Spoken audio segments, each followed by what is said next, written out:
मैं स्कूल प्रशासन का, विशेष रूप से अजातशत्रु सिंह जी का तथा रितु जी का, सभी प्रिंसिपल और टीचर्स का आभारी हूँ, जिन्होंने मुझे रजत जयंती समारोह में उपस्थित होने का अवसर दिया है। आप सबको रजत जयंती की हार्दिक शुभकामनाएं। किसी व्यक्ति या संस्था के जीवन में 25 वर्ष का बड़ा महत्व होता है और 25 वर्ष पूरा करने के बाद एक अवसर होता है कि हम आत्मावलोकन करें कि कहाँ से शुरू हुए थे, कहाँ तक पहुँचे हैं और उस यात्रा में कौन कौन से पड़ाव थे और क्या किया होता तो इससे और बेहतर हो सकता था। जब रिपोर्ट पढ़ी जा रही थी तो मैं ध्यान से सुन रहा था। 2015 के बाद अंतिम बच्चा जो डीपीएस का है वो 2015 का है, जो केएस या आईएएस के सिलेक्शन में आया है। हम 23 में आज बात कर रहे हैं, 23 समाप्त होने वाला है। मोटे तौर पर 8 साल हो गए। इसका भी मूल्यांकन मैनेजमेंट को, प्रिंसिपल साहिब और टीचर्स को करना चाहिए कि इन 8 वर्षों में क्या कारण रहे कि कोई बच्चा नहीं आया। मैं समझता हूं कि जब हम मूल्यांकन करते हैं तो बेहतर परिणाम देने की स्थिति हम बना सकते हैं। स्कूल में बच्चों के बीच उपस्थित होना मेरे लिए व्यक्तिगत रूप से सबसे आनंद का क्षण है, क्योंकि एकमात्र ये ऐसी जगह है जहां हर पल कुछ नया होता है। हर क्षण एक नई प्रतिभा निखरती है और नव जीवन का विस्तार होता है। मैं इस सच्चाई से वाकिफ हूं कि अभी सांस्कृतिक समारोह हो रहा था, बच्चे आनंद ले रहे थे। बहुत देर तक इन बच्चों को धूप में परेशान करना मैं खुद नहीं चाहता हूं, क्योंकि जब सामान्यतया टेलीविज़न देखने के जो लोग आदी हैं, जब सीरियल अच्छा आता है तो विज्ञापन थोड़ी देर का ही अच्छा लगता है। तो मैं कोशिश करूंगा उस मर्यादा का ध्यान रखूं, लेकिन कुछ बातें मैं ज़रूर करना चाहूँगा।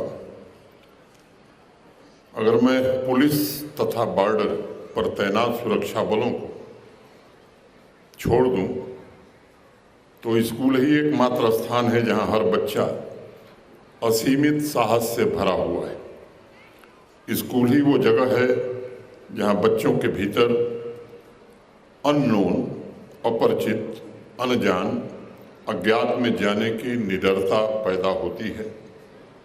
अपने जीवन के सबसे साहसिक और महत्वपूर्ण वर्ष बच्चा स्कूलों में ही गुजारता है। अगर स्कूल में बच्चों के समय से संबंधित आंकड़े को देखा जाए तो प्री प्राइमरी से लेकर के सीनियर लेवल तक की जो यात्रा है, सामान्य तौर पर एक बच्चा 15-16 साल, 16-17 साल स्कूल में बिताता है। यानी कॉलेज जाने के पहले लगभग 23,000 घंटे की स्कूलिंग एक बच्चे की होती है। बोलने में शायद समय के विस्तार का पता नहीं चल रहा है, लेकिन टीचर्स और पेरेंट्स जो उनके साथ इस यात्रा में शामिल होते हैं वह समझ सकते हैं कि रोज़ सुबह उठना, उन्हें स्कूल के लिए तैयार करना, टिफ़िन बनाना, होमवर्क में सहायता करना और टीचर्स के लिए हर एक क्लास में सुनिश्चित करना कि बच्चा कुछ न कुछ नया सीखे, ये कोई छोटा मोटा काम नहीं है। अभी मैं एक बच्ची से पूछ रहा था कि तुम घर से कब चली, तो उसने कहा साहब मैं 8 बजे चली। उन्होंने कुछ खाया, कहा कि नहीं खाया। अगर आप प्रतिदिन के इस प्रोसेस को ध्यान से देखेंगे तो लगेगा शायद यह एवरेस्ट फतह करने जैसा है। यह सभी परिश्रम प्रसन्नता के हैं, आनंद के हैं, क्योंकि हर बच्चे में साहस, क्रिएशन की क्षमता और यूनिक टैलेंट देखकर पेरेंट्स, टीचर्स और स्वयं बच्चों को भी लगता है कि उनका जीवन ऑर्गेनाइज्ड है, कंप्लीट है और इस जीवन में सबसे महत्वपूर्ण स्थान लर्निंग का होता है। इसका सबसे बड़ा कारण ये है कि लर्निंग बच्चों का पैशन है। आप सोचिए, सिर्फ पेरेंट्स के इनकरेजमेंट से या उनके हाव भाव को कॉपी करके बच्चा बोलने से लेकर ढेर सारी बातें सीख जाता है। जब वो प्री प्राइमरी में आता है तब उसकी लर्निंग कैपेसिटी चरम सीमा पर होती है। उसमें सबसे पहली रुकावट तब आती है जब हम बच्चों को नियम से बांधने लगते हैं और ज़्यादा नियम ज़्यादा परेशान करते हैं। चूँकि दिल्ली पब्लिक स्कूल जम्मू में प्री प्राइमरी से लेकर सीनियर विंग तक चलता है, इसलिए मैंने सोचा कि लर्निंग के विजडम पर आप सबसे कुछ बात की जाए। एक सच्ची घटना मुझे ध्यान में है। दुनिया के सबसे मशहूर साइकोलॉजिस्ट सिगमंड फ्रायड एक दिन अपनी पत्नी और बच्चे के साथ पिकनिक पर गए थे। शाम हो गई, लौटने का जब विचार बनाया तो देखा कि उनका बच्चा गायब है। पति पत्नी दोनों पढ़ रहे थे, ध्यान नहीं था कि बच्चा खेलते खेलते कहाँ चला गया।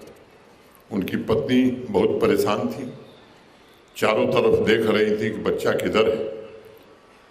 फ्रायड ने कहा कि परेशान होने की जरूरत नहीं है, सिर्फ यह बताओ कि बच्चे को तुमने कहाँ मना किया था जाने से, कहाँ जाने से मना किया था।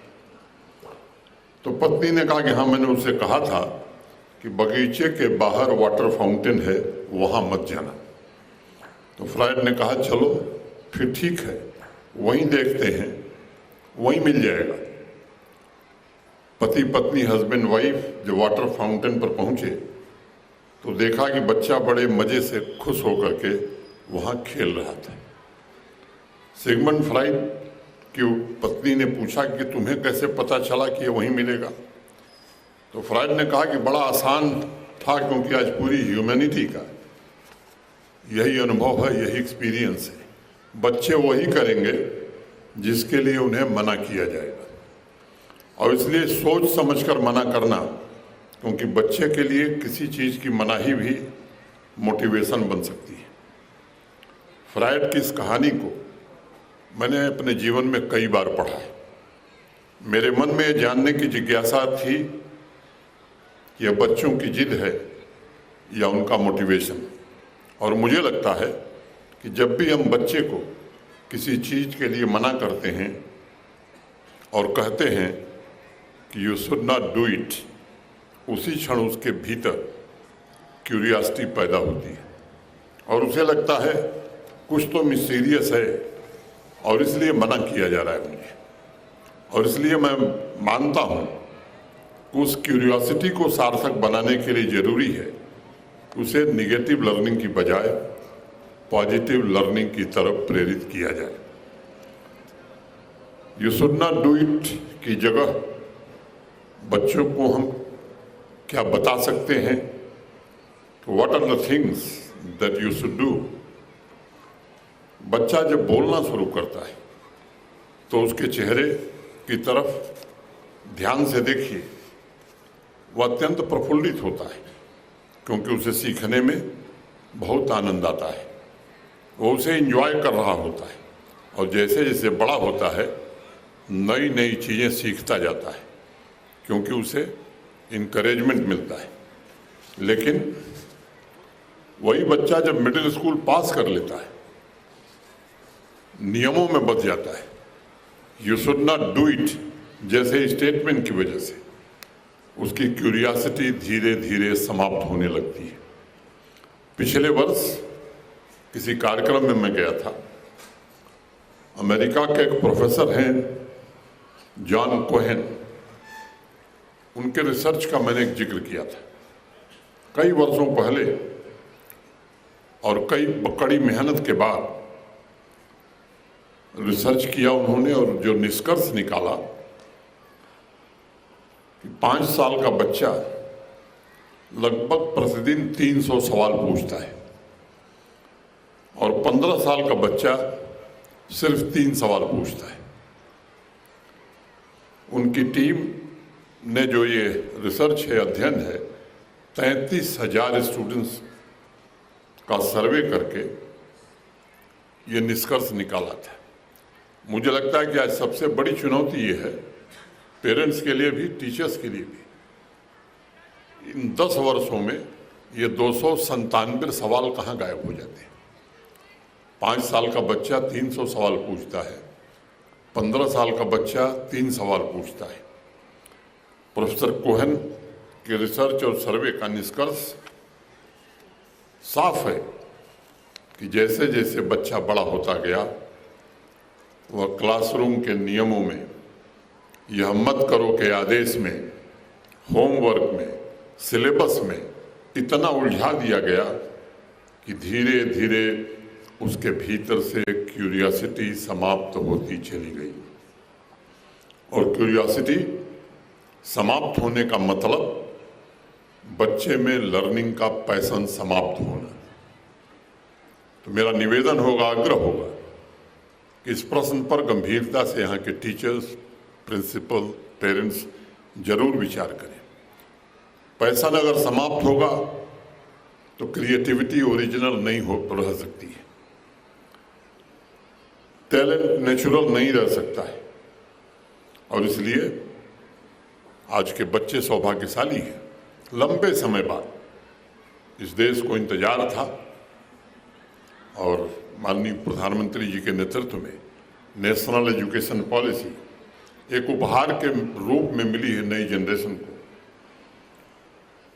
सबसे बड़ा काम एनईपी ने किया है कि बच्चों को नियमों के बंधन से छुटकारा दिला दिया है, ताकि उनके नेचुरल टैलेंट को पनपने का अवसर मिल सके। आज के आधुनिक समय के अनुसार बच्चे लाइफ लॉन्ग लर्निंग स्किल सीख सकें। मुझे एक और सच्ची घटना याद आती है। महाराष्ट्र के एक स्कूल में 12वीं क्लास के बच्चों के लिए नोटिस निकाला गया कि सप्ताह के हर फ्राइडे सुबह 7 बजे बॉटनी का प्रैक्टिकल होगा। बच्चे नींद भरी आंखों से आकर बागान में बैठ जाते थे। वहाँ एक बुजुर्ग टीचर थे। उन्होंने बॉटनी के टीचर को बुलाया, कहा कि इस प्रैक्टिकल क्लास में बच्चे मन से, दिल से नहीं आ रहे हैं, इसलिए एक काम करो, कल एक नोटिस निकाल दो कि प्रैक्टिकल कंपलसरी नहीं है। जो बच्चे आना चाहते हैं उनका स्वागत है, जो नहीं आना चाहते हैं कोई परेशानी की बात नहीं। न ही उन्हें एब्सेंट माना जाएगा, न ही उन्हें मार्क्स कम दिया जाएगा। और ये नोटिस दूसरे दिन निकल गई। अगले फ्राइडे को 60 बच्चों के क्लास में एक भी बच्चा बॉटनी के प्रैक्टिकल में अनुपस्थित नहीं था। बॉटनी के टीचर ने उस बुजुर्ग टीचर को कहा कि आपने तो मुझे फंसा दिया, बच्चों को फ्रीडम दे दी। तो उन्होंने कहा कि हाँ, फ्रीडम दे दिया, यह तो इनडिसिप्लिन की हद हो गई। बुजुर्ग टीचर ने कहा घबराने की बात नहीं है, एक और नोटिस लगा दो, अगले हफ्ते बागान में नए रहस्यों की खोज की जाएगी। सभी बच्चे वहाँ पिकनिक भी मना सकते हैं। अगले फ्राइडे को उस प्रैक्टिकल में सारे बच्चे समय से पहले आ गए। सब उपस्थित भी थे, सब खुश भी थे। इसलिए मैं कहना चाहता हूँ कि अगर नेचुरल स्वरूप में देखा जाए तो हर बच्चा सीखना चाहता है, उसके भीतर सीखने की ललक है, पैशन है, लेकिन वो पैशन एक स्वतंत्र वातावरण खोजता है। जिस तरह पेरेंट्स की अपेक्षा होती है कि बच्चा पढ़ लिख कर नए स्किल्स का मास्टर बनकर अपने जीवन में सफलता की ऊंचाइयों को प्राप्त करे, वैसे ही बच्चे की भी अपेक्षा होती है कि उसकी क्रिएटिविटी को ग्रो करने का सही वातावरण मिले, उसे अपने इंटरेस्ट के मुताबिक सीखने का अवसर प्राप्त हो, उसके मन में जो सवाल हैं, जो संदेह हैं, उसका सही जवाब मिले, ताकि उसकी क्यूरियोसिटी की प्यास बुझ सके। सीनियर सेकेंडरी में जाते ही बच्चे भविष्य की तैयारी में लग जाते हैं, भविष्य का प्लान करते हैं। कुछ बच्चे नैनो टेक्नोलॉजी सीखना चाहते हैं, कुछ का इंटरेस्ट संगीत में होता है, कुछ बच्चों की साइंस, इंजीनियरिंग, मैथ में रुचि हो जाती है और अब तो कुछ स्टार्टअप्स की ओर भी बढ़ने लगे हैं। कुछ बच्चे सिंगर, एक्टर, राइटर बनना चाहते हैं। हर बच्चा सॉफ्टवेयर इंजीनियर बने ये आवश्यक नहीं है। ये सोचना भी सही नहीं होगा कि सिर्फ साइंस और टेक्नोलॉजी से ही दुनिया चलती है। बाकी जो प्रोफेशन है वो भी उतने ही महत्वपूर्ण हैं। स्कूल को उनके पैशन का सपोर्ट सिस्टम बनना होगा, तब हम हर एक बच्चे के सही पोटेंशियल का उपयोग कर पाएंगे और उनकी प्रतिभा का राष्ट्र निर्माण में योगदान भी दे पाएंगे। मुझे विश्वास है कुछ बच्चों ने, उनके टीचर्स ने स्टीवन स्पिलबर्ग की मूवी एडवेंचर ऑफ टिंटिन या टेलीविज़न पर उनकी जुरासिक पार्क मूवी जरूर देखी होगी। जब स्पिलबर्ग सीनियर सेकेंडरी स्कूल में थे तब उनके स्कूल का टूर यूनिवर्सल स्टूडियो गया था। वो उस फिल्म शूटिंग से इतने प्रभावित हुए कि जब स्कूल वापस बस चली आई तो तब स्पिलबर्ग उसमें नहीं थे। वो चुपके से उतरकर एडिटिंग रूम में छिप गए थे। वहाँ उनकी मुलाकात एक मशहूर डायरेक्टर से हुई और वह टीनेजर स्पिलबर्ग के सीखने की ललक और साहस से इतने प्रभावित हुए कि इन्होंने स्कूल समाप्त होने के पश्चात स्पिलबर्ग को अपने पास इंटर्न के रूप में रख लिया। वहाँ से उनके नए जीवन की यात्रा शुरू हुई। स्पिलबर्ग की घटना मैंने इसलिए बताई क्योंकि निजी तौर पर मैं इस बात में यकीन करता हूँ कि हर एक बच्चा यूनिक टैलेंट से भरा हुआ है। उसे सीखने के लिए प्रेरित करने की आवश्यकता है। ये नंबरों की दौड़, मार्क्स की रेस के बजाय उसकी ऊर्जा को क्रिएटिविटी में, सृजन के कार्यों में लगाने, प्रोत्साहित करने की आवश्यकता है। मैं टीचर से विशेष रूप से अनुरोध करना चाहूँगा कि आज जिस तेजी से दुनिया बदल रही है उसकी कल्पना 20 वर्ष पहले नहीं की जा सकती थी।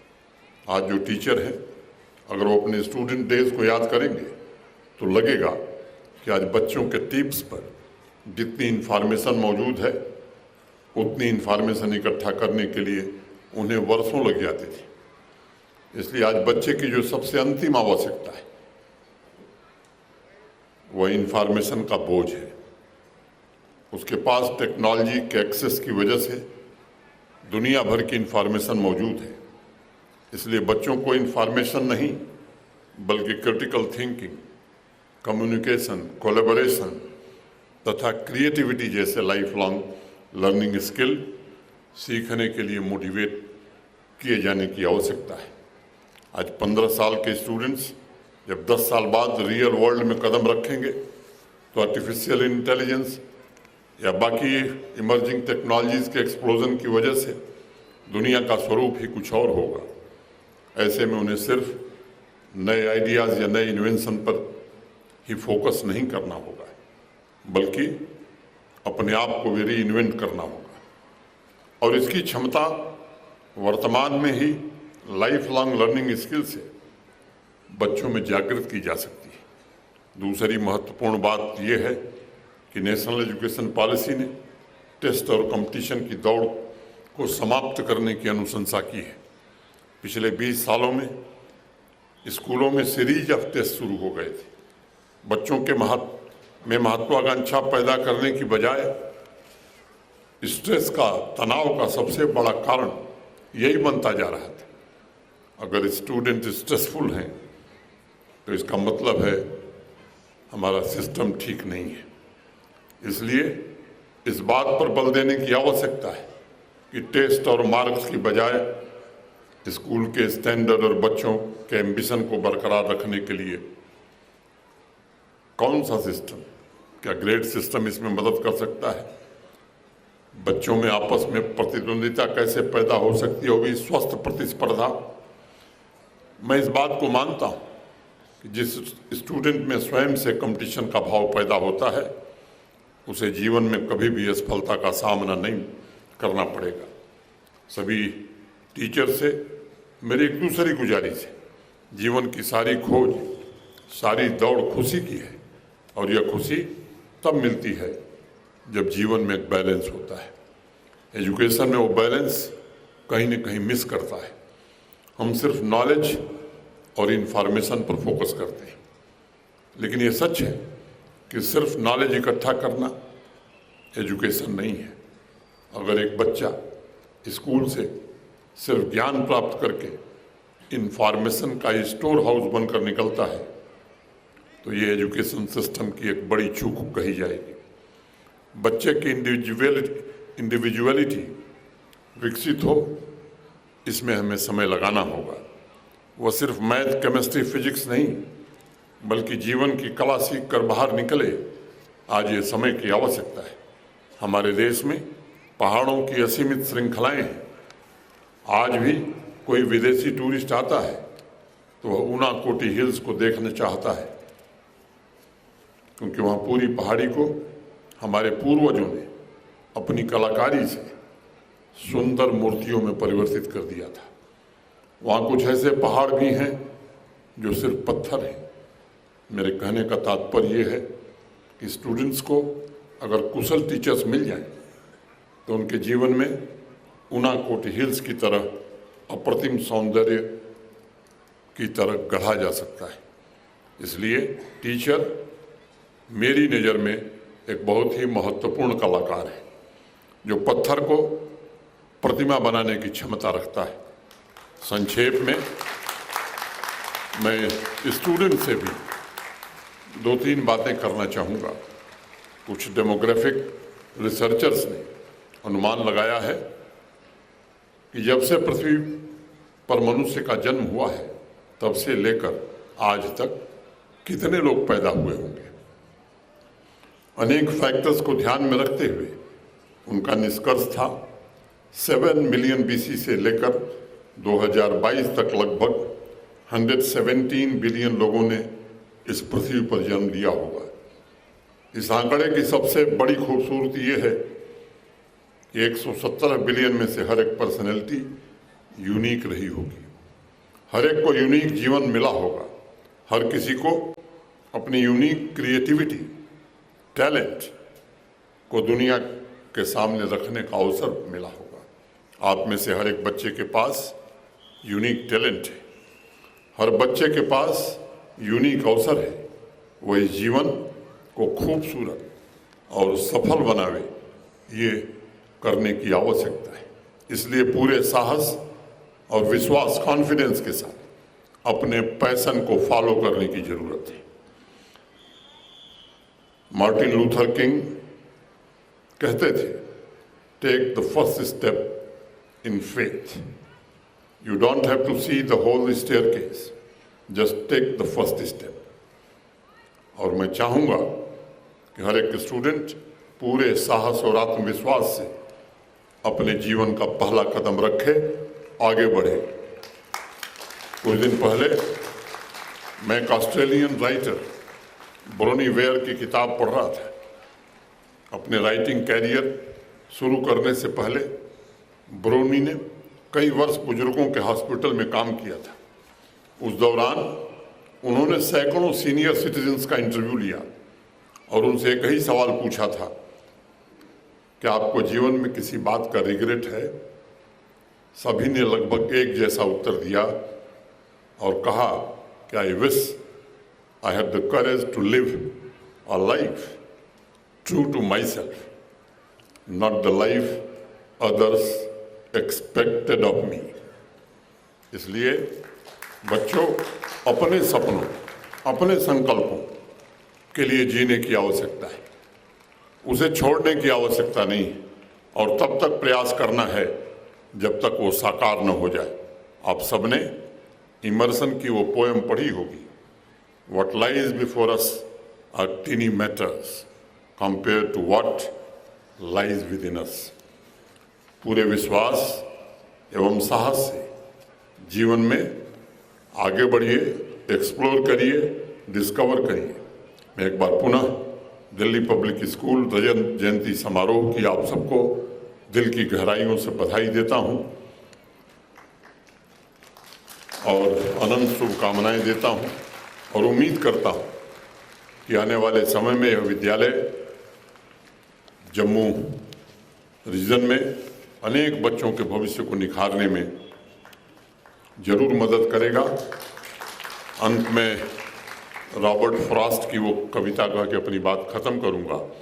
The woods are lovely dark and deep, but I have promises to keep and miles to go before I sleep, and miles to go before I sleep. Thank you. Jai Hind.